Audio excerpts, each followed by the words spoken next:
Ito po ang pinakabagong scooter na nilabas ng K-Way Philippines, ang K-Way Icon 125. Silipin natin ngayong araw. Tara! K-Way Icon 125. Napakabangis din po pala ng pagkakadisenyo nito pong bagong scooter na ito. At ito po ay naka-fuel injected na. Kaya asahan po natin na makakapagbigay po ito ng matipid na pagkonsumo ng gasolina. Silipin po natin ito pong kanyang main headlight. Naka full LED na po pala. Ito pong kanyang high beam at low beam. Attractive naman po ito pong kanyang daytime running light. Nahahati po ito sa tatlo. At located po rito sa bandang itaas, ito pong kanyang mga LED na turn signals. At dito po sa bandang gitna, may nakalagay po rito na K-Way logo. At mayroon naman po siya ritong decal na white and then gold color. At may nakalagay po rito na Icon 125i. At ito pong kanyang handlebar cover is meron po itong little visor na black color. At mapunta naman po tayo rito po sa kanyang front suspension.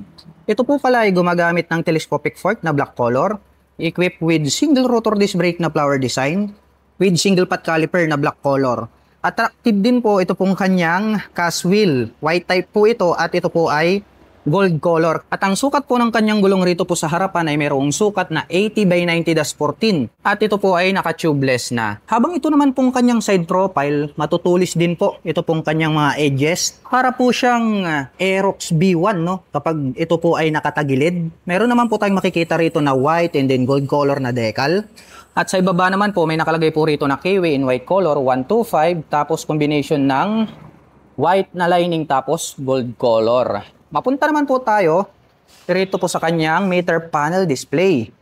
Naka fully digital na po pala ito. Makikita po natin dito sa bandang itaas yung kanyang RPM. Nandito sa gitna ito pong kanyang speedometer. Nandito naman po yung kanyang trip meter, yung kanyang clock, at ito po yung kanyang fuel gauge. At sa bandang itaas naman po yung kanyang mga light indicators. At pagdating naman po sa kanyang mga button selectors, mayroon po itong passing light, high beam and low beam, turn signal selectors, horn, at converted na po pala ito sa hazard button. So mayroon po siyang hazard button at saka yung kanyang turn signal selector. Pinagsama na po nila yan. Pakinggan naman po natin ito pong kanyang horn. Malakas na rin po ito pong kanyang stock horn. Dito po pala sa bandang gitna, mayroon po siya ritong K-Way na logo at mayroon din po siyang 2 button selectors. At dito naman po sa kabila, mayroon po itong engine kill switch at nandito naman po yung kanyang electric starter. At ito pong kanyang mga handle grip is black color po ito.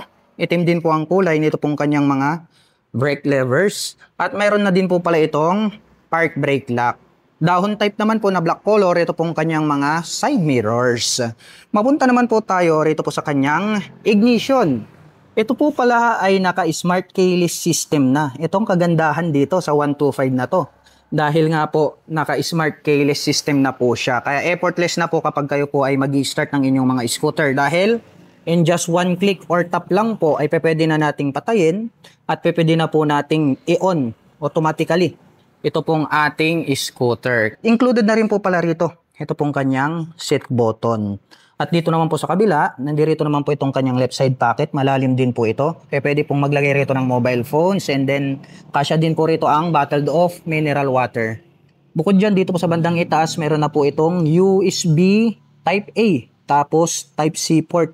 So dual option na yan. May fast charging na po kayo tapos mayroong normal charging. Gagamit na lamang po kayo rito ng USB cable ay makakapag-recharge na po kayo ng inyong mga dalang mobile phones at gadgets. Ngayon naman po ay susubukan nating sakyan ang K-Way Icon 125 para maipakita ko po sa inyo kung gaano nga ba ito kataas. Para po sa mga magtatanong, ang aking height is 5'6". Makikita nyo naman, lapat na lapat yung aking mga paa. Kaya masasabi ko na talagang komportable ito para po sa mga tulad ko na 5'6" in height. At para naman po sa mga magtatanong, sa tansya ko naman ay kayang-kaya po itong i-manage na mga 5'2" and above. At ito pong kanyang upuan, premium po yung dating ng kanyang upuan dahil combination po ito ng gray at saka dark gray color.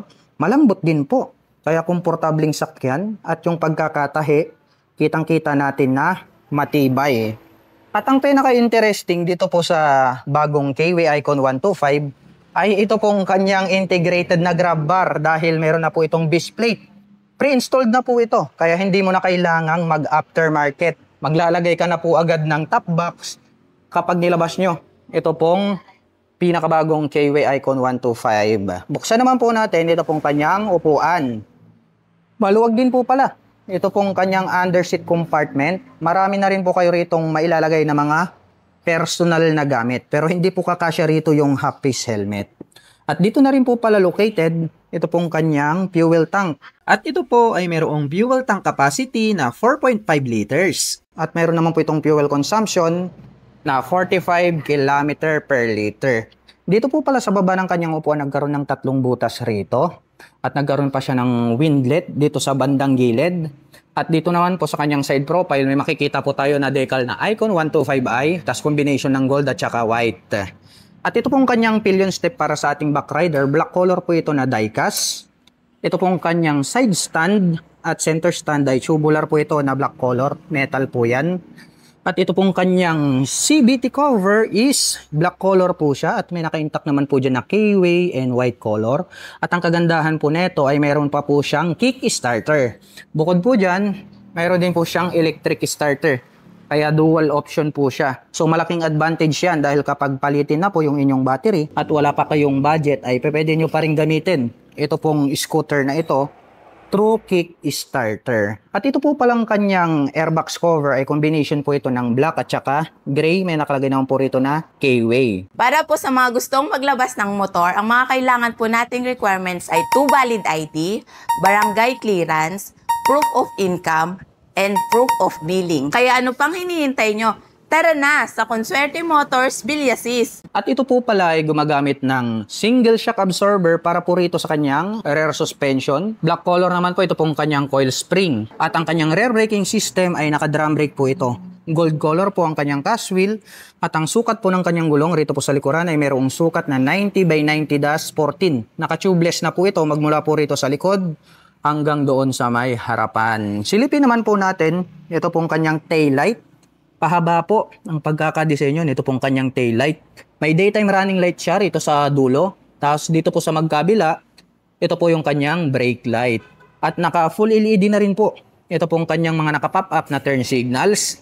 Mayroon po itong plate light, may light reflector sa gitna. At ito pong kanyang rear fender, ang kanya pong nagsisilbing plate holder. Dumako naman po tayo rito po sa kanyang pipe. Black color po ito. Itim din po yung kanyang head protection guard at mayroon po itong single exhaust. At gumagamit naman po ito ng air-cooled pagdating naman po rito sa kanyang cooling system. At pag-usapan naman po natin ang kanyang engine specifications. Ito po ay mayroong 123.6 cubic centimeter engine displacement. Naka single cylinder, single overhead cam, 4-stroke with 2 valve. At ito po ay nakakapag-provide ng maximum power na 9.39 HP at 7,500 RPM. Habang nakakapagbigay naman po ito ng maximum torque na 9.5 Nm at 6,000 RPM. At ang presyo po ng pinakabagong KW Icon 125i ay nagkakahalaga po ito sa cash ng 69,900 pesos. At kung gusto mo naman pong kumuha ng hulugan ay kailangan mo pong mag-down payment ng 3,500 pesos. At mayroon naman po itong monthly installment na 3,359 pesos sa loob ng 3 taon.